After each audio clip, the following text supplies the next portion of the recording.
The runways and taxiways of the Burke Lakefront Airport hold round 9 of the FedEx Championship Series. Hello and welcome. I'm Ben Edwards with Jeremy Shaw.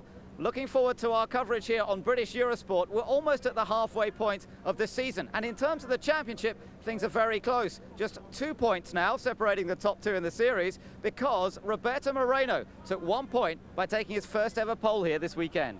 Tremendous effort by the Brazilian. At 41, he's the oldest driver in the field.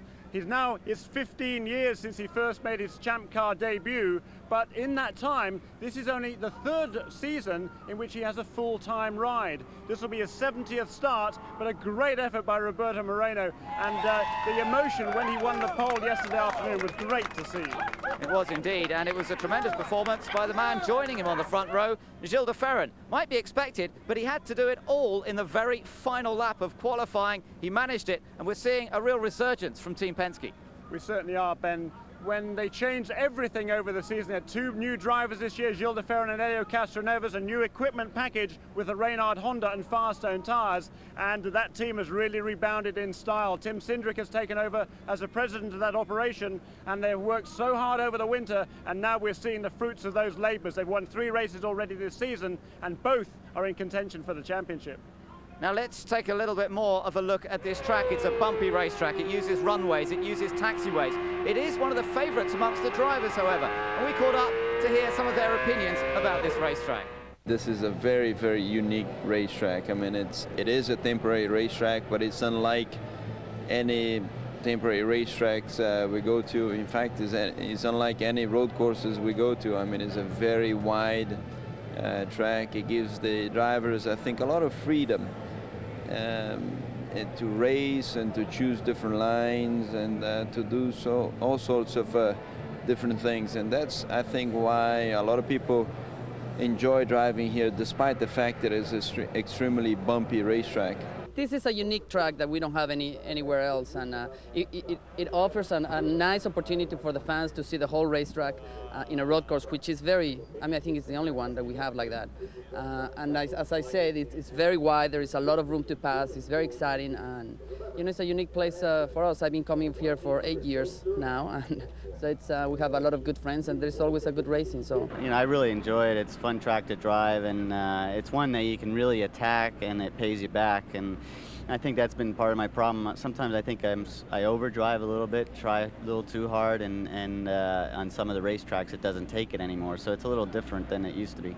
So the drivers enjoy this track despite its rather bumpy nature, Jeremy.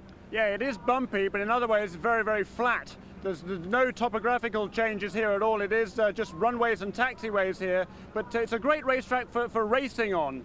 And there's long straights, wide straights as well, and some pretty tight corners, so lots of overtaking opportunities. I think we're in for a fantastic race. The drivers, though, it's going to be hard work as well. There's a lot of G-forces around these corners, and because of the bumps, the drivers have to work hard. Plus, we've got an extra 10 laps this year, up to 100 lap distance. Juan Montoya was working hard in qualifying, but it was only good enough for 6th place on the grid. Bit of a surprise that for the man who won here last year from pole position.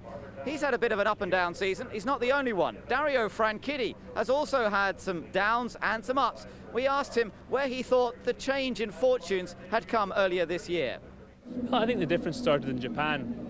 We started to get a bit of, I was getting comfortable again, got some more seat time, and getting used to the car, getting used to driving the 2000 spec car, the harder tyres, getting used to all those things. And the engineers really started to know what I like from a car, and from Japan onwards it's really clicked. Apart from the minor mishap in Nazareth when I spun before the start, it's really been getting better. So hopefully we'll have a good weekend here. There'll be no strange penalties, and we'll have fun. Dario Franchitti has in fact qualified in 8th position here in Cleveland, and there are rumours around that he could indeed be heading for Formula One next year. There is some interest from Jaguar, and they're looking to test him later in the year. We'll have to watch that space, but meanwhile, an interesting grid to look forward to for the start of this race, particularly looking back on the second row, Jeremy. Good performance from Maurizio Gugelmin. Absolutely right. The best qualifying effort this season for a Mercedes-Benz engine. It was previously held by Gugelmin, who was 7th on the grid at Motegi. But this weekend, I am told that there's a special qualifying engine produced by the Ilmor Engineering in Brixworth, England, in conjunction with Mercedes, and it seemed to be working extremely well in qualifying. Well, he's got Michael Andretti to think about right alongside him, and Cristiano D'Amato went extremely well in qualifying as well. Plenty to look forward to. We're expecting a closely fought race. Roberto Moreno starting from that pole position, and he's always great on fuel consumption. Stay with us here on British Eurosport for all the action coming right up.